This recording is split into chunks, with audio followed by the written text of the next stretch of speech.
নমস্কাৰ বন্ধু বান্ধৱীসকল, সপোন সাগৰলৈ স্বাগতম জনাইছোঁ আপোনালোকক। আজি মই আপোনালোকৰ ওচৰত আলোচনা কৰিবলৈ ওলাইছোঁ এনে কেইখনমান ফটোৰ বিষয়ে, যিকেইখন ফটো যদি ঘৰত আপোনালোকৰ আছে আজি আঁতৰাই দিয়ক। কাৰণ এনেকুৱা ফটোৱে আপোনালোকৰ ঘৰখনলৈ সদায় যে বিপদ মাতি আনি আছে বা কাজিয়া পেচালৰ সৃষ্টি কৰিছে, কিন্তু আপুনি গম পোৱা নাই।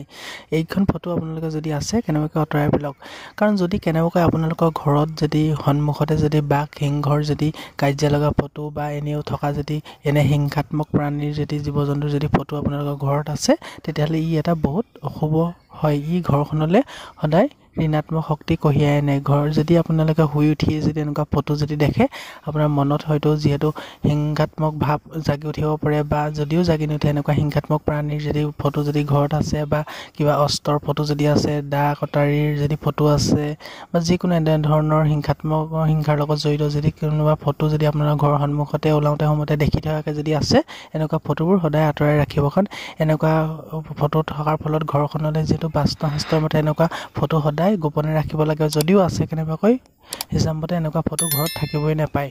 যদি আছে আজি আপোনালোকে আঁতৰাই পেলাওক, নহ'লে আপোনালোকে নিজেই গম পাব যে যদি আপোনালোকৰ ঘৰত অনবৰতে কাজিয়া পেচাল হৈ থাকে, বা কাৰোবাৰ লগতে বুজাবুজি যদি খেলিমেলি হৈ থাকে, বা অনবৰতে খং উঠি থাকে, কিন্তু ইয়াৰ ফলত যে আপোনালোকে এই ফটো থকাৰ ফলত যে এইবোৰ হৈছে আপোনালোকে ধৰিব নোৱাৰে। যদি বাস্তুশাস্ত্ৰৰ এই কথা যদি আপোনালোকে ভালদৰে চাই বা ভালদৰে মন কৰে, তেতিয়াহ'লে বুজি উঠিব যে এনেকুৱা ফটো থকাৰ ফলতে আপোনালোকৰ ঘৰখনত এনেকুৱা ঋণাত্মক দিশত আপোনালোকে যিহেতু মনটো বেয়া থাকিব পাৰে, বা অনবৰতে খং উঠিব পাৰে, বা কথা বুজোতে অলপ অসুবিধা হ'ব পাৰে, এনেকুৱা ধৰণৰ হৈ থাকিব পাৰে।